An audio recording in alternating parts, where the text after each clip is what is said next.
Pete Prisco's power rankings, and that's the only movement there, with the Chargers jumping over the Dolphins for ninth. The Chargers in the postseason. The Dolphins still in a decent position, but they're going to have to play better down the stretch and likely this week without Tua, who's in concussion protocol. Let's get Pete Prisco in here, and let's start with the Chargers at number 9. Pete, they're going to be a wild card team. They're going to have to go on the road. How dangerous will they be if they play up to their potential? Well, they can be really dangerous because they have that quarterback and they can throw the football around. The problem is they don't do it well enough or down the field enough, at least for my liking. And I think, you're hearing more and more people say that, but I've been saying it for a long time. I don't like the way they play offense. But having said that, if they're the 5 seed and they go to Jacksonville, who's the 4 seed, remember early in the season, Jacksonville blew them out. The problem is you got to try and beat them again, and we know Herbert wasn't healthy in that game. I think they're a dangerous team if they get in the postseason.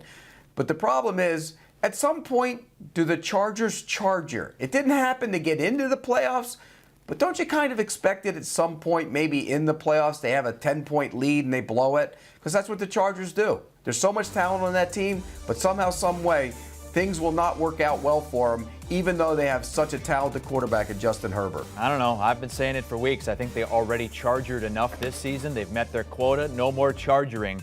It's just good football from here on out. Let's go to the Jacksonville Jaguars, who are in a really good spot right now. They're the biggest riser in your power rankings, up 4 spots to number 13. But, Pete, they're in a really interesting situation along with the Titans. They play each other to finish the season in Week 18. That game means everything. This week's game means nothing. So how do you approach this week's game?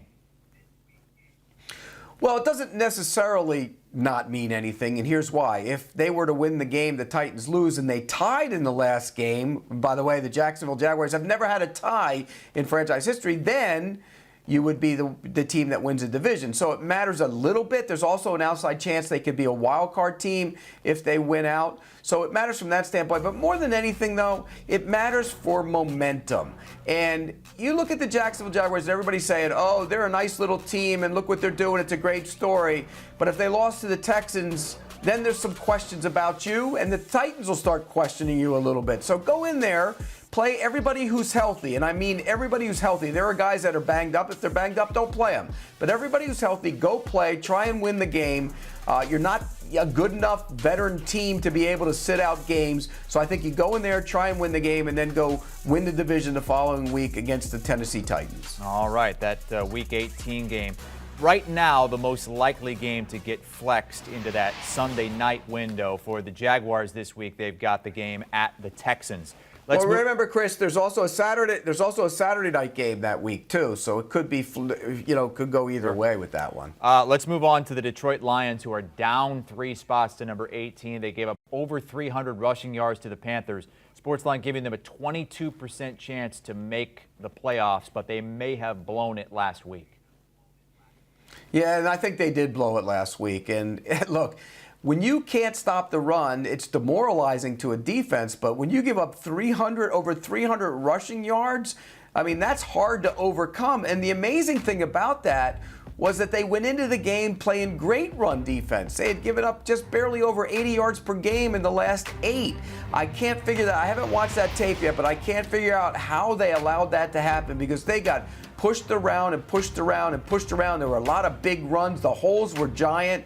It just was a bad performance by the Lions. And, 22%, that means that some people think they're going to go to Green Bay and win the last week of the season. I don't see that happening. So I think the Lions are toast. I think they're finished. Yeah, they got the Bears this week. That could set up a win and in situation for Green Bay and or Detroit in that last game. But both of those teams need a little bit of help with Washington in that last playoff spot. Over in the AFC, the Patriots, as low as they've been all season in your power rankings, they're all the way down at 23. That's pretty low for a team that still controls their own playoff fate. You must think they're done.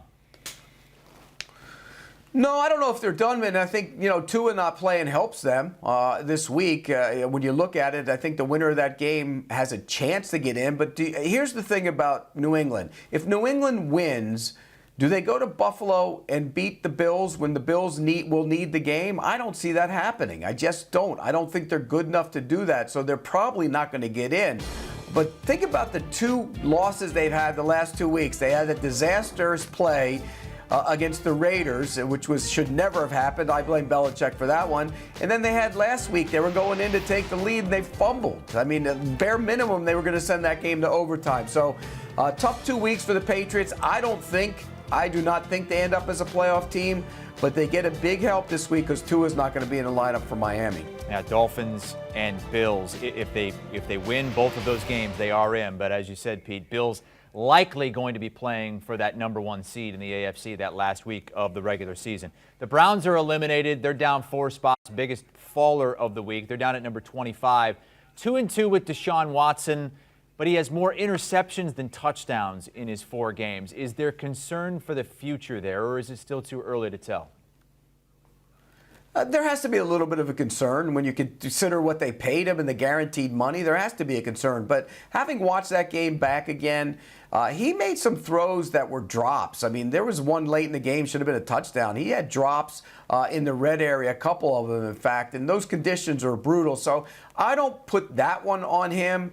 But in the games before that, he wasn't very good either. I think the last 2 games of the season, he has to start showing better throwing the football. There has to be concern. You paid him all that money. You know, you talk about rust, but rust is gone by now, Chris. He's got to be ready to go out there and put up some numbers when he gets on the field, because right now there are major questions about Deshaun Watson in terms of his throwing the football. Offense has been much worse with him, though. Usually as you go on throughout the season, these bad weather months and you're outdoors in Cleveland and the AFC North, things do get a little bit tougher. How about the Broncos? They are at the very bottom of your power rankings. They fire Nathaniel Hackett. He becomes the second coach in as many years to not finish his first season as a head coach. Where do they go from here? Well, whoever gets that job is saddled with a bad quarterback. I mean, with a huge contract. I mean, that's the major problem. They can blame Nate Hackett all they want, and he didn't do a great job. But his quarterback has been awful. I mean, with a capital A, he's been terrible. And you watch the tape and you go, oh my gosh, how does he miss this? Why did he do that? Time and time again. And he got hit a bunch the other day against the Rams. A bunch of backups hit him, by the way. That's how bad his offensive line is. But this is on him. You're only as good as your quarterback. Hackett wasn't a great coach. He proved that to be true. But is he any worse than Russell Wilson? I ask this question right now. If the Denver Broncos could fire Russell Wilson the same way they fired their coach, would they fire him? Hell yeah, they would. Well, they could cut him, but they'll be out all that money. The contract, yeah, they can't. The contract's prohibitive. It's a bad trade and a bad contract, and now they're stuck in saddle with a bad quarterback. It's amazing to see how far the Broncos have fallen this season with Super Bowl aspirations. And they are 32 out of 32 teams in your latest power rankings with 2 weeks to go. Pete Prisco with us here on HQ. You can check out the full list of power rankings at CBSSports.com and check out the latest Pick 6 podcasts breaking down what we saw over a very busy weekend spread out over the course of several days in the NFL. Do you want a sports network that delivers everything that matters about the game? The highlights, the picks, the instant analysis, no yelling, no fake debates, no politics. Hit the subscribe button and never miss a moment.